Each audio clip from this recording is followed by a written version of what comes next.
By all appearances, every fly angler is unique.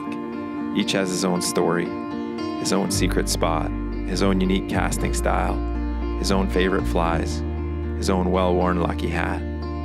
But we also have a lot in common. Most would rather walk on uneven rocks than smooth concrete. And we prefer the feel of cork in our hands to a keyboard at our fingertips.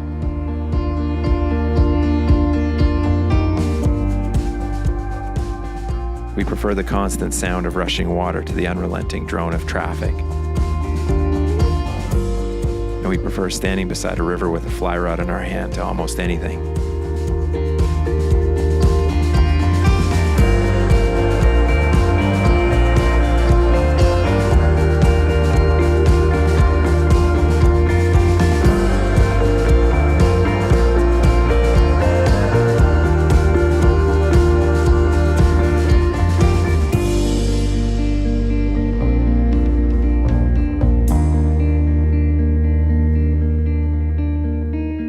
There was a few things that were kind of my favorite about today, and one of them was actually getting to the water. I love kind of going down these roads that used to be roads, but they're no longer roads anymore. Like they might be an old logging landing or a road to an old mine or something like that. And now there's like when Jim and I drove down today, there were just there were these alder trees growing right up out of the middle of the road.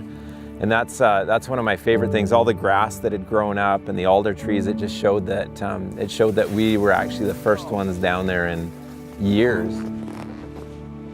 This was a bit of an adventure to get to the water. Skeed knew about this place from his former life as a logger, and I don't think anybody would ever find this place by accident. Skeed, he said, nobody's fished here in 4 years. So, boy, that's a unique experience. There's a lot of water flowing through a very narrow spot, but as the water moved through quickly, there was a number of pockets, a number of little eddies that held lots of fish. And so those are the spots that we were looking for. We were looking for those eddies off to the side of the fast water. Skeed, of course, is as always very helpful and showed us the places he had fished before. He knew where the fish would be, and that's where they were, which is usually the case when you're with a good guide.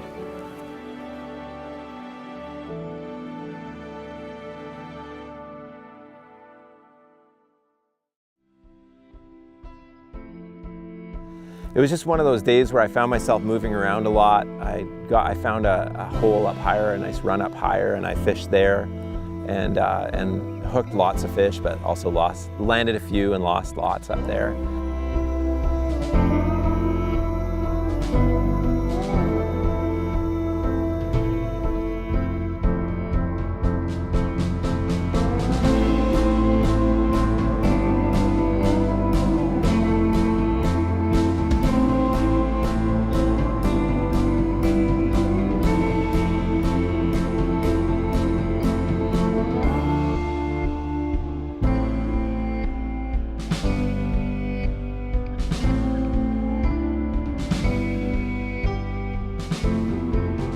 This is a great part about what we do, is to go to places that are hard to get at. Fly fishing is made up of a lot of things.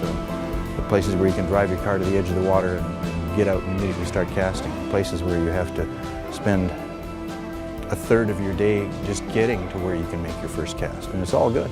And this was definitely one of those places where there was quite a lot of effort required to get to the water, but where it was worth it when we got there.